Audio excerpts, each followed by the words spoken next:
Hi guys, Steve here again from Movie Chats. I thought I'd jump on and do one more video that I actually needed to do. I've had these things on the side for a while, but I was watching a video a little while back from AJ. Go check him out if you haven't. About movies that he regrets having in his collection, and I thought I'd do the same. I did message him and say, look, I'm going to copy your idea, and he was like, yeah, go for it. But it's definitely something that, you know, when you buy a lot, it can happen. But cue the intro.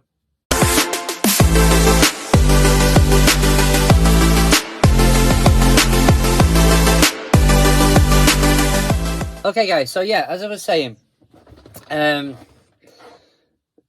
have a very big collection of movies, and most of them are blind buy. You know, because I'm always on the hunt to try and find the best movie I've never seen. A bit like music, you know, when you listen to something and you're like, bloody hell, I didn't even know that existed. And it quickly becomes one of your favourite tracks or albums or whatever. It's a similar thought process for me. Now, I sort of do a bit of research when I'm looking at movies and just check, have a look at the trailer, maybe have a look at some of the reviews just to see if it's something I'm sort of interested in. But there is times where I'll buy something because of the hype that's around it, or, you know, and there's been a few that I've picked up where I've sort of watched it and thought, oh God, what have I done? You know, and I think what I've done is that I've narrowed it down to a top 5 at the minute, and I'm going to explain a little bit as to why they are, because they're not all terrible. Just different reasons, really. Well, I say they're not all terrible. They are generally terrible, but so I'll go with number 5. Would be this one, which is Cats. Now, it got absolutely panned, as everybody's aware. It is a terrible movie. One of the reasons why I bought it, and obviously it's got a slip cover, which is always a bonus when you're buying movies. One of the reasons why I bought this at the time was because I genuinely thought that this would probably go out of print quite quickly, because it was that bad. So I remember going to the theatre and watching the actual live stage show of Cats, and enjoying it. One of the best songs in it, with Memories. But this is an abomination, absolutely abomination to the musicals. And quite honestly, I don't know how it got approved. I really don't. But that's number 5.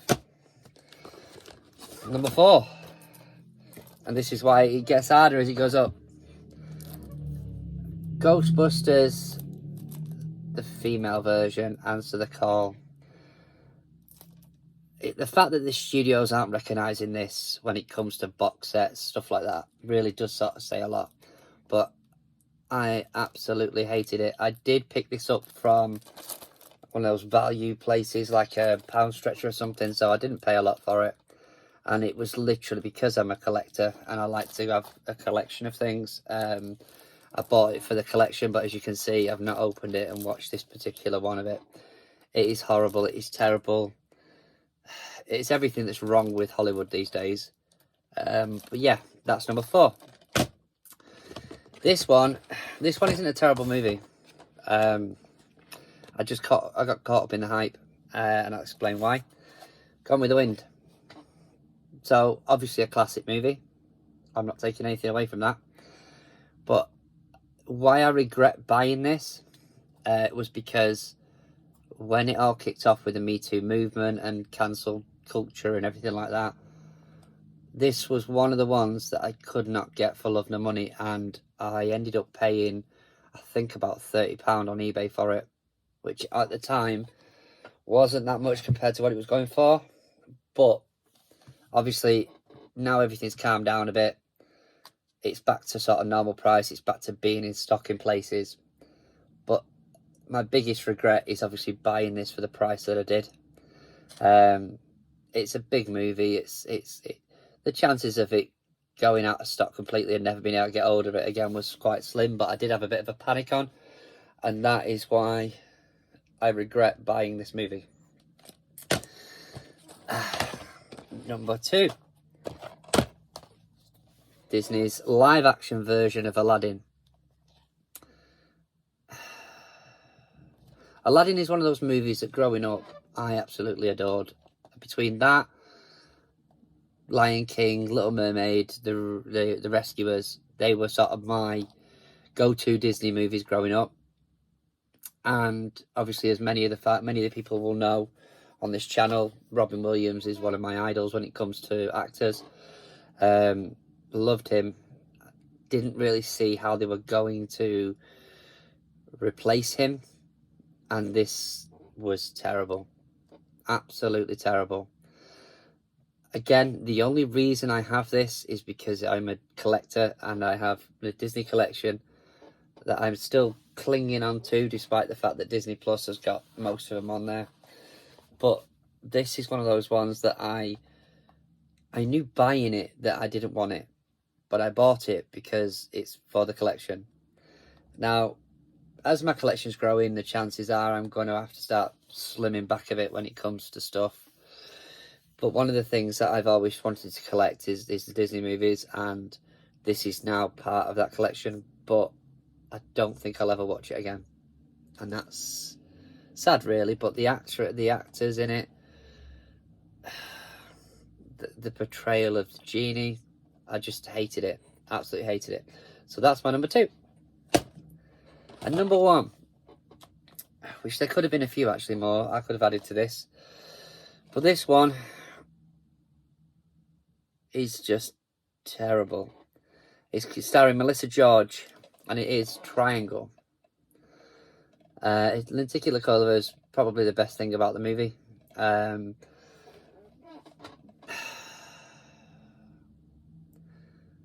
It will twist you and terrify you over and over. It didn't. It was terrible. Just seeing the same things over and over again. There's not a lot I can say about this, to be honest with you, because I've watched it possibly twice now, and I don't even know why I watched it the second time. It is just such a bad movie. It's based on a boat that's, I think it's abandoned, if I remember, and it just keeps looping. It's literally a loop. You see the same things over and over again.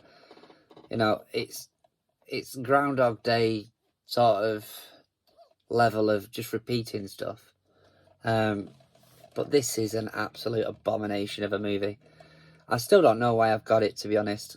I think it was because I wanted to watch it again just to see if I still thought it was bad. But it's a very similar thing to something like Vantage Point, but at least Vantage Point gets to a point. This one just keeps going and going and going. But that is definitely my number 1 that I regret buying. And that's it, guys. That is my rant over. I can finally put these back in the places where they're meant to be.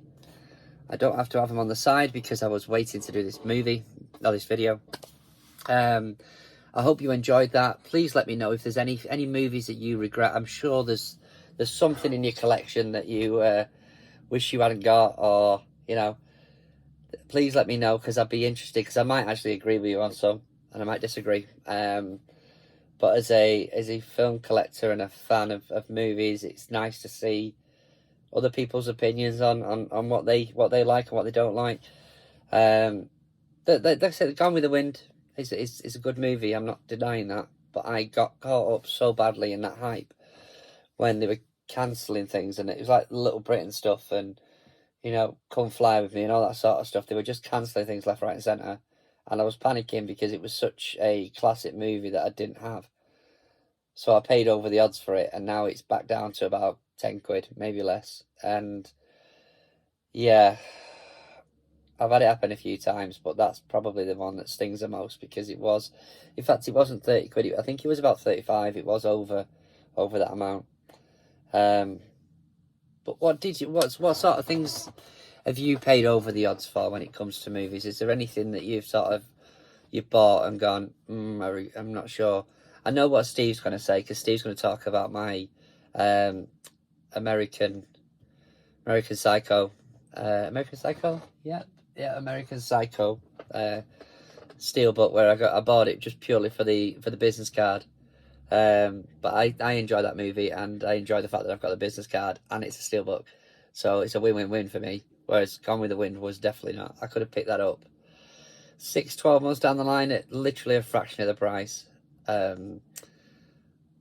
But yeah, see, what sort of things have you got where you've regretted paying the money that you have, or what movies do you regret having in your collection? Is there anything you wish you'd have picked up when they were at a decent price? Let me know. Take care. Bye.